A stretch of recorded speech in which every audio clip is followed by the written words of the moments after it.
สบายดีตอนเช้ามื้อนี้พามาเก็บดอกเห็ดเนาะดอกเห็ดออกมาแล้วเฮ็ดงามหลาย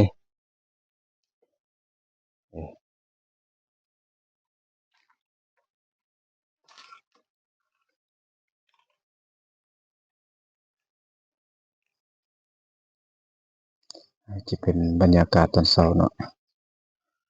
พามาชมดอกเห็ดที่ว่าออกมาหลายแล้วออกมาพร้อมกันแล้วจำนวนหนึ่ง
มันจะออกดอกเป็นพั่วแล้วเนาะ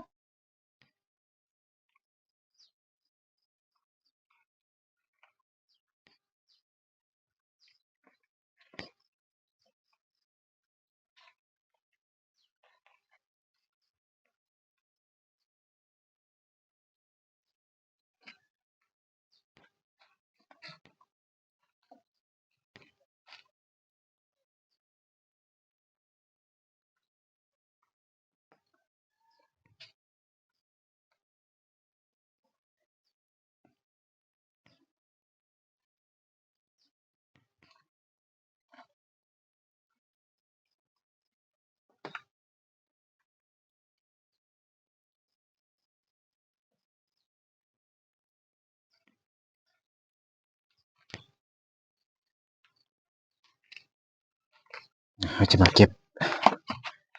ไปนํกันเลย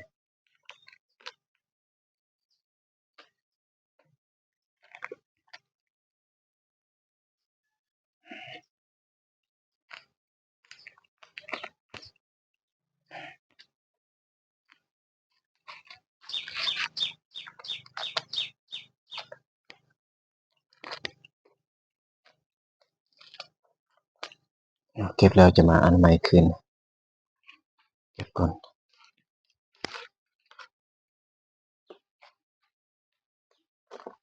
จะได้เลือกเก็บตัวใหญ่นิดนึงตัวน้อยโจะอ้วน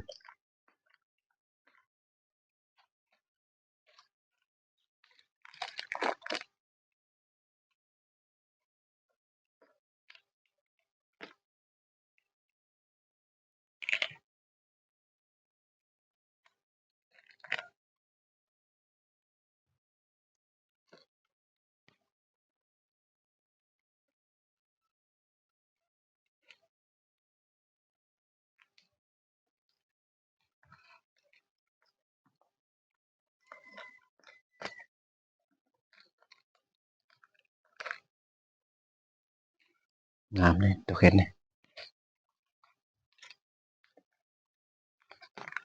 พอดีอ่อนนุ่มดีเห็ดคั่วเห็ดแกงเห็ดแซ่อ้อแซ่บคือกัน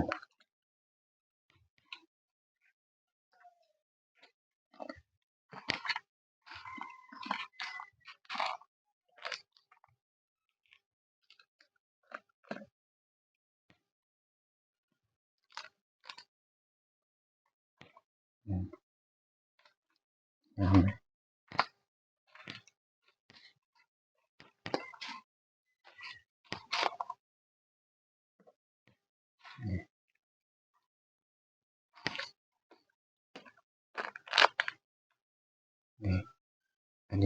อยนี่เห็นบ่หอยตัวหอยกินนี่เด้หอยนี่อันนี้อันตรายสุดนี่มักนํเชื้อราเข้ามานี่กินดอกเห็ดแม่นง่ายบ่ได้ดีกำจัดทิ่ม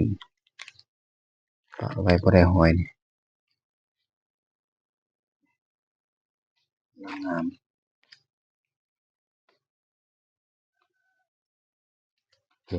อันนี้ก็แม่นหอยแล้วนี่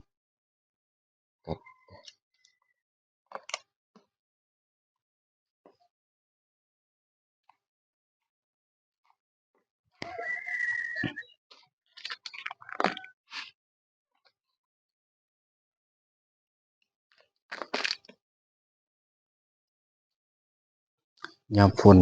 ช่วงนี้ยามฝนนี่หอยนี่ความหลาย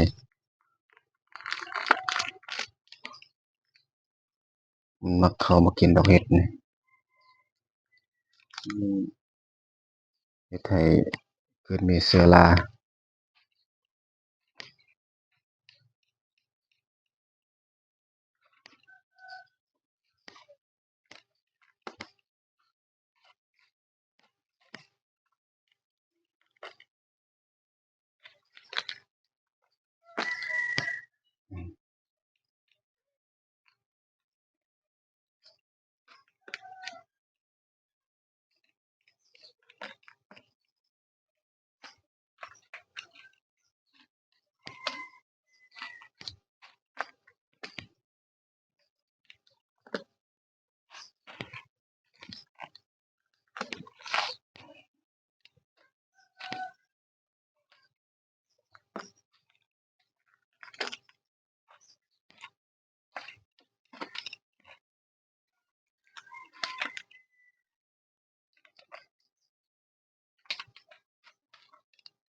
ถือว่าสำเร็จเนาะเก็บดอกเห็ดนี่เกือบเต็มกระสะนะ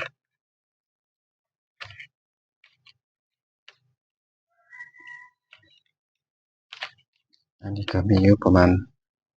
2โลนี่2โล2โลปลายหน่อยนึง